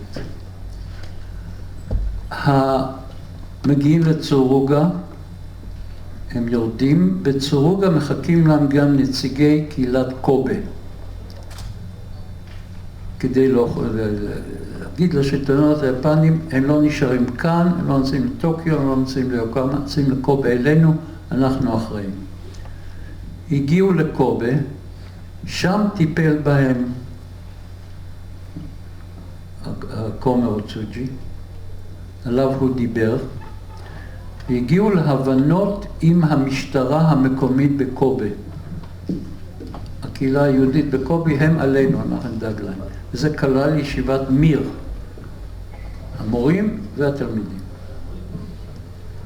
בשלב מסוים קהילת קובה הודיעה לג'וינט באמריקה, חברים יקרים, אין לנו כסף, אין לנו אמצעים להחזיק את החבורה הזו כאן. מה עושים? סיכמו עם הממשלה היפנית, עם הג'וינט, עם הפליטים היהודים. אתם עוברים לשנגחאי. ובקיץ 41, לפני פרל הרבר, העבירו אותם לשנגחאי. בשנגחאי הם שרדו את המלחמה. ולכן יש לנו את העדויות של האנשים האלה ששרדו, כלומר, מליטא דרך סיביר, דרך יפן, דרך קובה, שנגחאי, מרביתם, כמעט כולם, שרדו את המלחמה. מילה אחרונה על סוגיהרה. הוא בסופו של דבר היה יפני הגון. לא היה חייב לו להנפיק את הוויזות. היה יכול להתחמק בכל מיני תירוצים. הוא לא עשה את זה. הוא החליט מסיבות ששמורות איתו, אני מניח שפשוט אנושיות. אבל קיבל אישור על כך. תן לאנשים האלה בצרה את האשרות מעבר, נתרום את חלקנו לעניין הזה. זה הקונטקסט ההיסטורי שרציתי להוסיף. תודה רבה פרופסור מנזיני. אני מבקש לשאול אותך, מר ימאדה, שתי שאלות למעשה. אחד, מתוך סקרנות, למה התחלת לעסוק בנושא הזה? למה זה סקרן אותך מלכתחילה? אתה אדם ידוע ביפן, אתה שחקן, אתה איש טלוויזיה, למה זה העסיק אותך? והשאלה השנייה לגבי קוסוג'י, האם לדעתך ההוכחות שהוא אכן סיכן את חייו, הן באמת מוצקות וחד משמעיות? אוקיי, じゃあまずは山田さんの方に質問が2点あるんですけれども、まず一つ目はどうして、日本でも俳優という職業をされていて、で、研究者というわけではないんですけれども、このような形ですごい深い研究をされるようになった、小辻さんについての研究をされるようになったいきさつを知りたいっていうのと、これがまず一つ目。そうですね、じゃあまず一つ目。僕は俳優もやってるんですけれども、こういう話、ハワイで育ってですね、日本からハワイに行ってハワイで育ったんですけれども、外国人として、アメリカで過ごしてたっていう時期が長かったで、人って何なんだろうって、国籍って何なんだろうとか、いろいろそういうことを考えながら、生きてきまして、で杉原さんのことも知って、本当に彼が送り手なら本当に受け手は誰だったんだろうっていう、本当にその疑問が自分に浮かんで、これに取り組むようになりました。אוקיי, אז קודם כל רקע של ימדה-סן, קצת רקע שלו, הוא היה גר בהוואי, אז הוא היה נחשב כזר בהוואי, ותמיד היו לו שאלות ותהיות, מה זה אדם, מה זה זכויות, יש שאלות מסוג כזה, תהיות מסוג כזה. ואז הוא נחשף באמת לסרט כמו שהוא ציין, ולאחר מכן עלו לו שאלות אם סוגיהרה שלח, מי קיבל ביפן, ומשם כל המסלול הזה התחיל. עכשיו לשאלה השנייה, 小辻さん2点目の質問なんですけれども、小辻さんについてすごいたくさん研究されてきたと思うんですけれども、証拠っていう証拠は実際につかめているのかっていう点が気になります。証拠、命をかけたかどうかってことですか。こういうものだったりとか、本当に助かったっていうことはものすごく大事なことだしです。その命が助かったってことは本当に一番大事なことなんですけど、その皆さんが思われるよりですね、思われるよりといってか、この話はすごく壮大で、例えば、ここで誰かこの人を助けたんだっていうふうにはその小辻の場合はいかないんですね。その陰でこの大きなこの流れを助けていたっていう人物なんで、なかなかそのクリスプな証拠っていうのは出てこないんですけれども、それから助かった人たちがやっぱり助かったがためにも言えなくなってるっていうこともあると思うんですよ。他の人は皆さん亡くなっちゃってるのに、自分だけ助かって、この人が助けてくれたんだ、この人が助けてくれたんだよってことは、杉原さんとか、例えばネイさんは外交官であったりとか、例えば、政治家だったりっていうのはまた別の話だと思うんですね。すごくそれはバウチしやすいと思うんですけど、小辻の場合は民間人ですから、そういう外交官、政治家の人たち、そういう方たちにずっと問いかけてですね、皆さんの心を動かしていったっていう人なんですよ。それから本当に実際彼はいろんなところに行って、拷問にも遭ってるっていうふうに書かれてるんですけれども、そこですね、ものすごく難しいですね。助かった人たちもやっぱり言えない、言いたいんだけれども、他の人皆さん亡くなってるからそれ言えないんですよ。אוקיי, אז לשאלה אם באמת יש הוכחות מוצקות, אז הוא כן רוצה להתייחס לנקודה שאם הוא באמת סיכן את חייו, שזו הנקודה שמעניינת הרבה אנשים, אז כתשובה... רק אולי אסביר לקהל, זאת נקודה מהותית, כי זה קריטריון לקבלת תואר חסיד אומות עולם. האם אדם גם לא רק הציל יהודים, אלא גם סיכן את חייו בהצלת יהודים, זה קריטריון לעניין הזה של חסיד אומות העולם, ולכן זה מהותי. תודה רבה. אז לשאלתך, אם באמת יש הוכחות לכך שהוא סיכן את חייו, קצת קשה לומר, כי הוא אדם שנתן יותר תמיכה באופן כללי, כלומר אין איזושהי נקודה ספציפית, פעולה ספציפית כמו ויזה של סוגיהרה, הוא תיאר את זה כי הוא עזר כזרם, באופן כללי, לכן קצת קשה להצביע.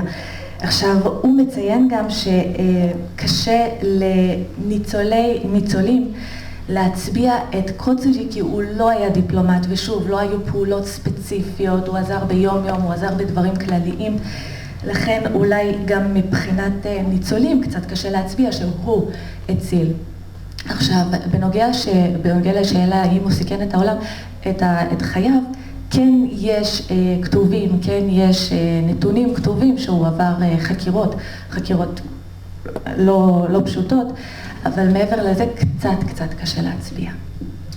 תודה רבה.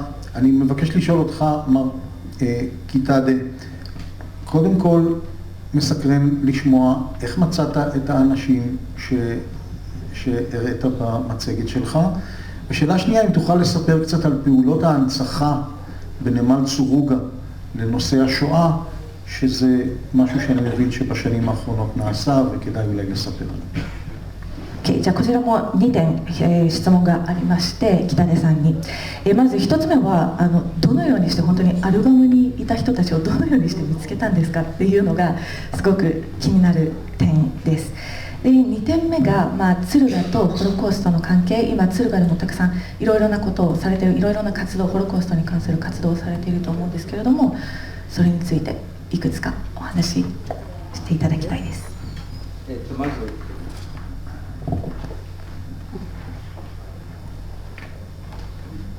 先ほど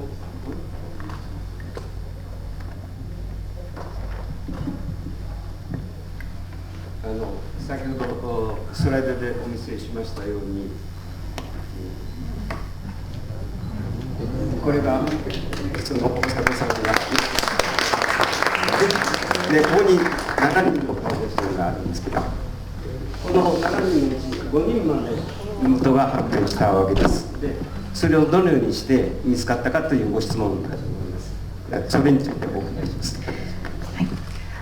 אז כפי שראיתם עכשיו במצגת, זה האלבום של אוסקו-סן, של מר אוסקו, ועכשיו אני אתייחס באמת איך אני פגשתי את כל האנשים. הוא פגש מתוך 7 אנשים שמופיעים באלבום, הוא הצליח לזהות 5. 先ほどお話ししましたように、この人たちのですね、足取りをたどろうとして、私が取った具体的なアクションをですね、2010年にまだ当時アメリカで健在の杉原サバイバーの人たちに会って、この写真を見せて、あなた方この人たち心当たりがありませんか、それを尋ねるのが一番早いと思って行ったわけです。אוקיי, אז השלב הראשון, קודם כל ב-2010 אני הלכתי לפגוש את הניצולי שואה שנוצלו על ידי ויזה של סוגיהרה.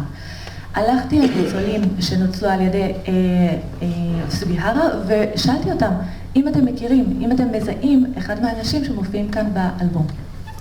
ところが私がインタビューした8人の方々は皆さん、いやそれはもう無理ですよと、70年前のしかも混乱した状況だからそれは無理ですよというふうにしてですね、私がインタビューした時は残念ながら不成功に終わりました。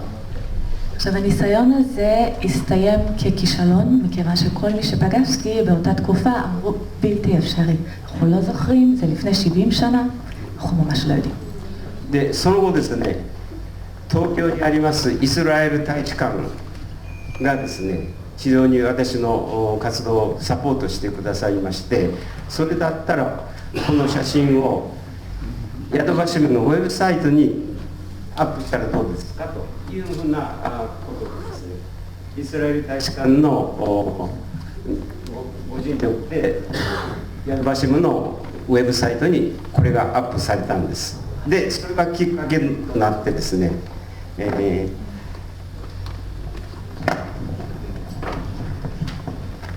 最初見つかったこの女性の姪御さんがモントリオールに住んでいまして、で彼女がたまたまそのヤドバシムのウェブサイトを見て、これは私のおばさんじゃないかということで、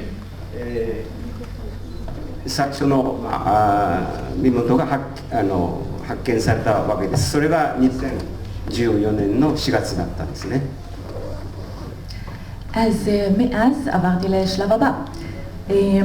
אני הייתי בקשר טוב בגלל הפעילות שלו, הוא היה בקשר טוב עם שגרירות ישראל בטוקיו.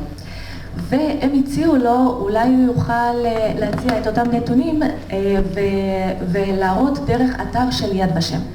אכן זה מה שקרה, הם שמו את הנתונים ביד ושם, ובמקרה אחיינית של אחת המופיעות באלבום ראתה את המודעה באתר יד ושם, והיא יצרה קשר, זה היה באפריל 2014.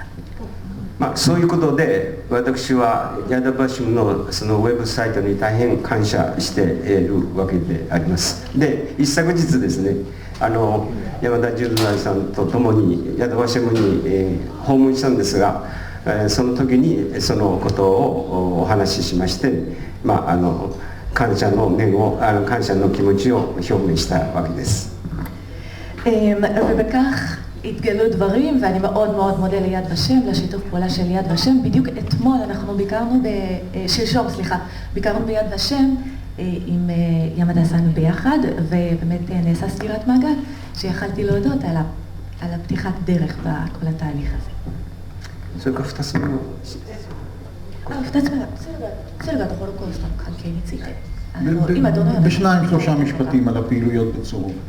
ちょっと短めに、敦賀とホロコーストの関係、どのような活動を敦賀でされているのかというのをお聞きしたいです。敦賀はですね、さっきお見せしたように展示館があるんですね。それが2020年の11月リニューアルオープンして、今は大変立派な展示館になっています。で、そこにですね、このツラに逃れてきたユダヤ難民の歴史が展示されているんですね。で、私はこのアルバムをこのアルバムが寄贈された際にですね、この仲介の労を取ったと、そういったことで敦賀とは一緒に活動をしています。Okay, אז חלק קטן מהפעילויות. אז קודם כל יש תערוכה בצולוגה של יהודים שהגיעו ליפן דרך צולוגה. המקום, חידשו את המקום ב-2020 בנובמבר, ובו אפשר לראות את ההיסטוריה של יהודים שהגיעו למקום. הוא גם תרם את האלבום, וניתן לראות את האלבום, וכאשר הוא תרם את האלבום הזמינו אותו, וכך נוצר הקשר של כיתה דסן עם תערוכה בצולוגה. תודה, תודה רבה. אחרונה חביבה מאוד אתי שלנו, קצת דוקטור אתי גלס גיסיס היא יוצרת מוזיאון טיקוטין בשנתיים האחרונות, והמוזיאון נוסק לגבהים שהוא לא היה בעבר, לשמחתנו הרבה. אתי, קצת על התערוכה, כמה היא מיוחדת, ייחודית וודאי מרגשת, וקצת על מאחורי הקלעים של התערוכה, שאני יודע עד כמה היא התהוותה בצורה מעניינת במיוחד. טוב, אז לפני שאני עונה על השאלות, תרשו לי, I would like to express my deep thanks to you, Mr. Akira Kitade, for your assistance with receiving the permission to exhibit the poems, which are definitely an integral part of the exhibition. My first encounter with the poems was while reading your excellent book, Visions of Life and the Epic Journey. So thank you so very much. お世話になり、心より感謝申し上げます。אז אני אענה עכשיו לשאלות, ותודה יותם ששאלת, כי באמת אנחנו מדברים על נושא שהוא נושא היסטורי. ואנחנו רגילים, כשמדברים על נושא היסטורי, אז הולכים לראות תערוכה שיש בה מסמכים, שמוצגים מסמכים. אבל אנחנו מוזיאון לאומנות יפנית. וחשוב היה לנו להציג את הנושא, את נקודת החיבור, גם בין ישראל וכמובן בין היהודים לבין יפן, דרך עיניים של אומנים יפנים. וזה בעצם ייחודה של התערוכה, שהיא עוסקת באומנות וההיסטוריה היא הסאבטקסט. מי שיתמיד ויגיע עד סוף התערוכה, עד סיומה, לחלק הסופי, אז יוכל לראות שיש גם פינת עדויות. אנחנו פשוט לקחנו את נתיב הבריחה מפולין, כפי שהוזכר כאן, הוסבר מאוד יפה על ידי פרופסור מייזיני, מפולין, רוב היהודים הרי הגיעו מפולין, ואת זה למדתי דרך הספר המדהים שכתב פרופסור מדזיני, Under the Shadow of the Rising Sun, שאני ממליצה לכולם לקרוא. זה בעצם היה האורים והתומים מבחינתי כשעבדתי על התערוכה. מפולין, רוב היהודים, למעלה מ-90% הגיעו מפולין, לקובנה, לליטא, מליטא למוסקבה, ברכבת הטרנס-סיבירית לנמל ולדיווסטוק, אחר כך לנמל צורוגה. אז יש את הפינת עדויות שמחולקת על פי כל אחת מהתחנות. זאת אומרת, מי שישב ויקשיב לכל אחת מהתחנות, הוא יעבור את אותו מסע, לפחות וירטואלי, את אותו מסע שעברו היהודים מאירופה עד יפן. אז אני חושבת שזה בעצם החלק המאוד חשוב, וזה לא פשוט. זה לא פשוט כי מסמכים יש היום הרבה מאוד, אבל איך מוצאים אומנים יפנים שמתייחסים לנושא הזה? זה לא ברור מאליו שאומן יפני יתייחס לנושא שהוא יהודי, לנרטיב יהודי של הצלה ושל השמדה. הרי אין קשר, לפחות לא היה קשר משפחתי, ולאומנים שמציגים אין במשפחה קשר יהודי, ולכן זה עוד יותר מרתק למצוא את הנקודות האלה, ואני חייבת להזכיר נקודה אחת שהיא נקודת החיבור, כי בזמן מלחמת העולם השנייה גם היהודים וגם היפנים, לפחות בחצי אחד, היו קורבן. הפצצה הגרעינית והשואה היהודית היו שני אירועים מכוננים בהיסטוריה של העולם כולו. וזה נקודת חיבור כמובן שמביאה אומנים יפנים לבחון את הנושא הזה של קורבן, ושבא לידי ביטוי כאן בתערוכה. תודה אתי. התערוכה, לא להחמיץ סיור בה, זה בעצם 5 תערוכות שמשולבות זו בזו עם המון היגיון פנימי, מאוד מרגש, מאוד יפה אומנותית, לא להחמיץ, מי שעוד לא היה. יש לנו ממש כמה דקות, אבל אני אשמח לפתוח את זה לשאלות מהקהל. אם יש אז בהצבעה, ובבקשה, הנה, שמה. כן, הנה יעבור מיקרופון, ורק אם אפשר...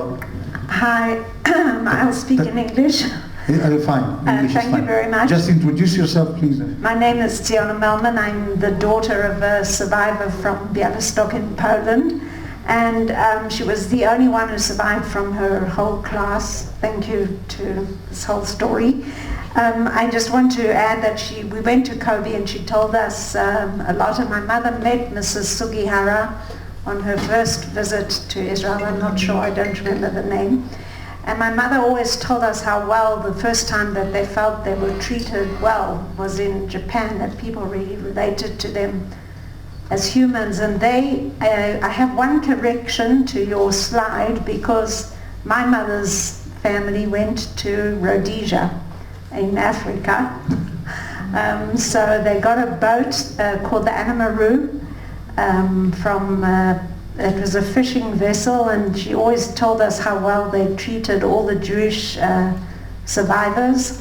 And she told us they cried in the middle of the war. They heard that the boat had been bombed and all the Japanese fishermen had been killed, and they cried because they had treated them very humanely. So, yeah, just wanted to say that. Thank you so much. Thank you so much. Anyone else, please? כן, בבקשה, הנה יש שם. Thank you, all of you, because it was very, very moving and very enlightening, and we have really learned a lot. I wish to ask one short question. How and where did you find this album? Yeah. これは私のかつての上司であった大迫さんが持っておられまして、私が一度当時の話を詳しく聞かせてくださいとお伺いした時に、それじゃあこういうのがあるからこれを見てごらんと、それがきっかけでした。אז מר אוסקו, שאליו האלבום שייך, הוא בעצם היה המנהל שלו, הוא היה הבוס שלו, של כיתה דסן. הוא היה הבוס של כיתה דסן. הבוס, המנהל. הבוס, המנהל, כן? ובכך הקשר נוצר. עכשיו, כיתה דסן שאל את אוסקו-סן, בעל האלבום, קצת תספר לי על מה קרה באותה תקופה. אז הוא אמר, אוקיי, אם כך, יש לי אלבום, בוא תסתכל, תוכל להבין קצת יותר, וכך הוא קיבל את האלבום מאוסקו-סן, בעל האלבום, שהוא היה הבוס שלו. אולי עוד שאלה אחת, אם יש. אם אין, אז אני מבקש, תודה רבה לכולם, בואו נמחא כפיים על האורחים.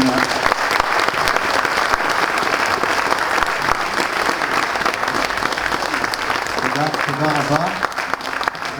אני מבקש להודות גם לצוות של אגודת הידידות ישראל-יפן, סיגל, לצוות שלנו של מחלקת אירועים במוזיאוני חיפה, שרון ורותי, ולהרבה מאוד אנשים נוספים שעבדו על הצלחת יום העיון הזה.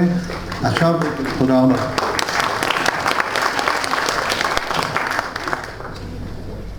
כן, עוד בבקשה, עוד נקודה, ואז אני אומר מילות. כיתה דסן פשוט רוצה לציין שכל מי שמעוניין לראות את האלבום, אני משאיר את זה כאן, אז בבקשה תבואו לראות אחרי הפאנל. מצוין. אז באמת מה שהולך להיות עכשיו, אנחנו נצא להפסקה שכוללת כיבוד קל, כיבוד יפני בפואיה, הפואיה שלנו חדש לגמרי, ואתם מוזמנים להתכבד. במהלך ההפסקה יוקרן פעמיים הסרט על סוגיהרה, סרט של כ-20 דקות, כך שאפשר קודם להתכבד ולחזור לסרט או להפך, ובערך בעוד 3/4 שעה יתחילו בהדרגה סיורים בתערוכה בקבוצות, אמרתי זה מאוד מומלץ, מדריכי מוזיאוני חיפה יחכו לכם בפואיה, משך הסיור יהיה כ-45 דקות, והסיורים, כמו שאמרתי, יצאו בקבוצות. אז הפסקה עכשיו לכיבוד, גם הסרט, גם האלבום כאן, והמשך יום פורה ומעשיר. תודה רבה.